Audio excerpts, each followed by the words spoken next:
WLX. So this is MX would be in this form that you are getting from this formulation, where alpha X is now what? It's the coefficient that you are getting from here.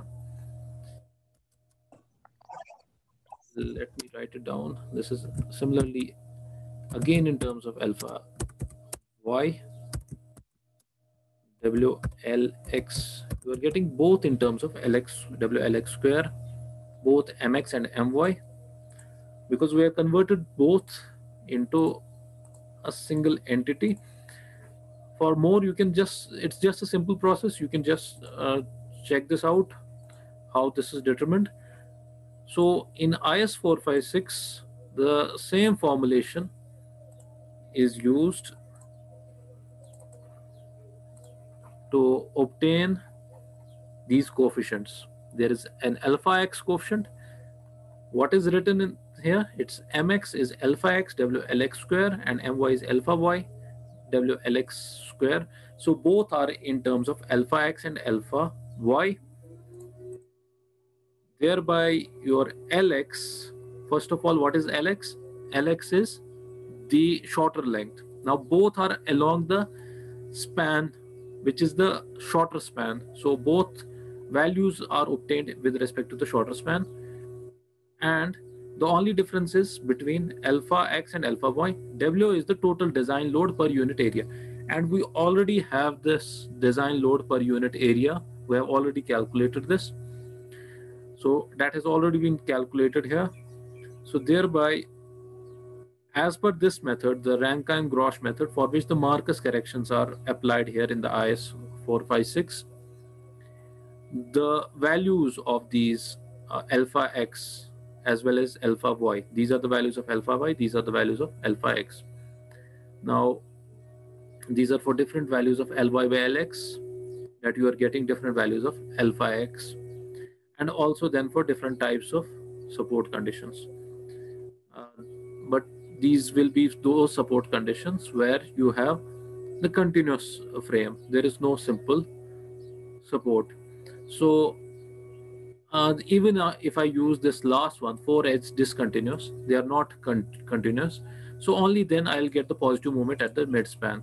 So I can, in our question, all 4 edges are discontinuous. What are the other conditions that are given here? 3 edges are discontinuous.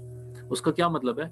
3 edges are either fixed or they are simply supported and they are not continuing, and one short edge is continuous. It's उसके बाद भी slab आगे चल रही है उस support के बाद भी. Similarly, 3 edge discontinuous, 1 long edge continuous, 2 long edge discontinuous, 2 short edge discontinuous. These are the various formulations that you can check for. Our cases, 4 edges are discontinuous, so there will be positive moments. I am considering that there is torsion in the slab, that's at the corners. That's when you can use this formulation. Or otherwise, if there is no torsion at the corners, you're not designing for that, then you just simply have to design from here. You can check from both these. What is our Ly by Lx right now for this question? What was the value of Ly by Lx that we got? That was 1.64. So if I use this condition, I'll get a value between 1.5 and 1.75. Then I'll get alpha x and alpha y values. They'll be in between these two values. So you have to interpolate those values. Similarly, if you are using this methodology where you have the corners being restrained, then our Ly by Lx is between 1.5 and 1.75. That's somewhere here, 1.64 to be exact. So it will be between 0.089 and 0.1. How do you interpolate that? You can check it with yourself first. Similarly, Ly for all long span coefficient alpha y here for all values of Ly by Lx is 0.056 that you have to take in this condition. So I'll stop here. I'll continue this lecture in the next class.